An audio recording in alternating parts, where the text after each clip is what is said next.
Today I'm going to be talking to you guys about my top 10 reasons why that number on the scale can fluctuate 3 to 5 pounds in a given day. And if you guys don't know me, I'm Elizabeth with Elizabeth Ayler Fitness. I have my 4-year degree in kinesiology, CSCS, and I'm a holistic nutritionist.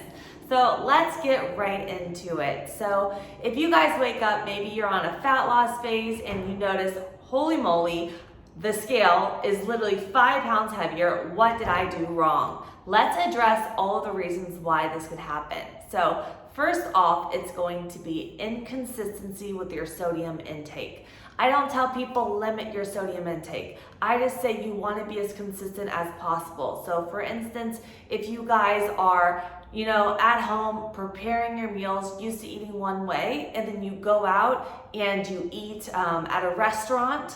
Restaurants put a lot of sodium in foods to make things taste better, so you come back.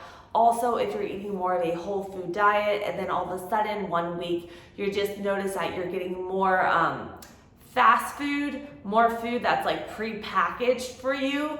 If you don't look at that sodium, sometimes those pre-packaged meals could just be loaded with sodium. So number one is going to be sodium intake, being as consistent as possible with it. And if you do notice that you're having a big jump in the scale, ask yourself, did I eat more processed food this week? Did I eat more meals out? And that could be the reason behind it. Number two is going to be, my ladies, your menstrual cycle. When you are getting close to having your period, you have basically changes in your estrogen and your progesterone levels. That causes you to hold on water. You know that bloated feeling when you're getting close to your period.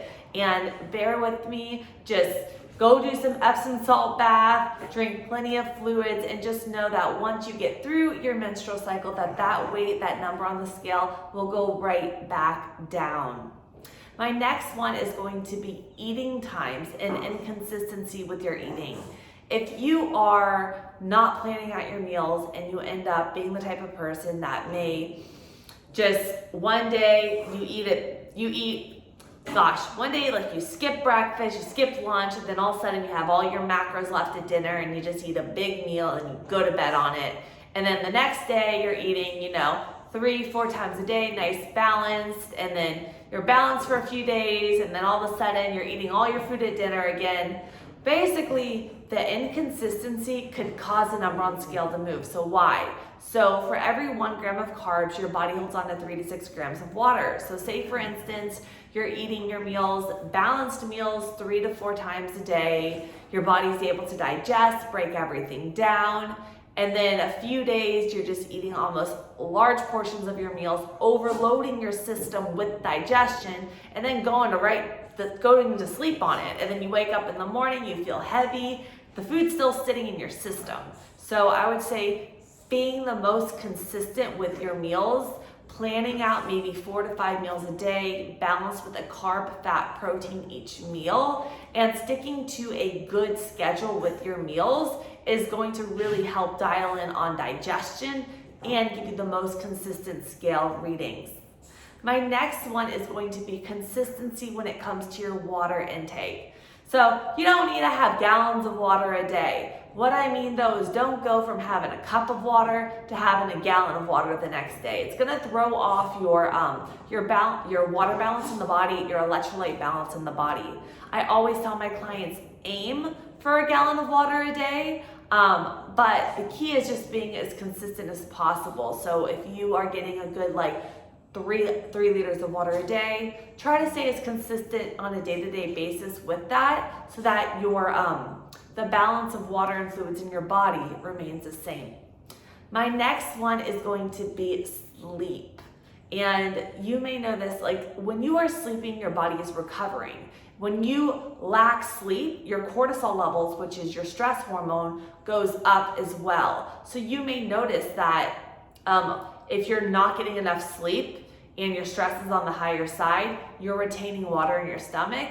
Also, if you're having inconsistency with your sleep schedule, eating again later to dinner, that's all gonna throw off maybe when you're going to the bathroom, and that could affect on the scale. So as you kind of see with the last 2 or 3 things that I mentioned, it's really coming down to consistency with making a good solid meal plan, having a good sleep schedule and water intake so that you really have everything dialed in. My next one is going to be fiber and digestion. So this is like big. So say you wake up in the morning and you don't go to the bathroom. So you're constipated, you're not going poop. And you weigh yourself, that number could be higher as opposed to waking up in the morning, having a complete bowel movement. You may lose a couple pounds by going to the bathroom, guys. I'm gonna be totally honest with you. So I would say if that scale goes up a couple pounds, ask yourself, did I go to the bathroom today? And if you didn't, also look at your fiber intake. So for my females, fiber, 20 to 25 grams a day is the recommended. Males, 30 to 35 grams a day. If for one day you're having very low fiber or going to like crazy 60 grams a day, that can cause gas, bloating, and constipation. So dial in on your fiber intake and make sure you're having those bowel movements so that that number on the scale, again, is consistent as possible. So the next one that I want to mention, and this is, I would say this is like my top reason why that number on the scale can fluctuate, stress. Stress. When you are stressed out, and stress is mental, it's also in terms of overtraining, under recovering. When you're stressed out, your body is in that fight or flight response. It's gonna hold on to water, it's gonna store fat, your cortisol levels go up, and it's gonna throw off everything that I talked about. So with me, I always keep myself and my clients on a product that I will link below for you guys, Adrenal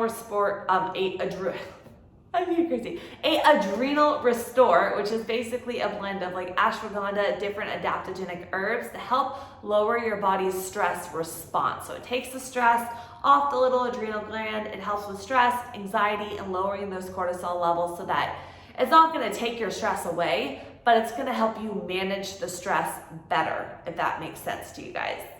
So the next one that I wanted to talk about, and I feel like no one addresses this, and it's gonna be DOMS. DOMS stands for Delayed Onset Muscle Soreness. So if you are new to training, if you just started a new program, or if you went crazy beast mode in the gym and your muscles are so sore, you guys know you have a good leg day, you're so sore the next day, you cannot fit in those jeans the same way that you normally do. They feel tight. And that's because when your body is training hard and you're breaking down muscle fibers, your body has an inflammatory response. Fluids are released into the muscle to help recover. That is inflammation, that is gonna cause swelling, that is gonna cause water retention. So if you are crazy sore and you hop on the scale and you know that the number's up, it's literally because you're having an inflammatory response. Your body is broke down the muscle fibers and it's repairing those muscle fibers. So this is completely normal. So I hope you guys find those tips helpful. Again, you don't need to be perfect when it comes to your diet, your training, and everything. But if you have like a big goal in terms of fat loss, if you are really, really looking at the scale as a driver, and I always suggest taking progress pictures, measurements, and seeing how your clothes fit, and not just looking at the number on the scale when measuring your progress, doing these things like dialing on your sodium intake, your water, getting a meal plan together for you, meal planning times, looking at your sleep schedule, your stress, all of these factors come into play, and they're just something that you can look at if that number on the scale is kind of fluctuating a lot. Ask yourself, well, did I have more sodium this week? Or was this? Because it may not be a fat loss plateau that you're having. It could just be something that you need to dial in a little bit more on. If you guys are interested in coaching, I will put all my information below for you guys. And if you have any questions, feel free to comment below. Make sure to like, subscribe. I got more videos coming at you every Monday, Wednesday, and Friday. Have a great day.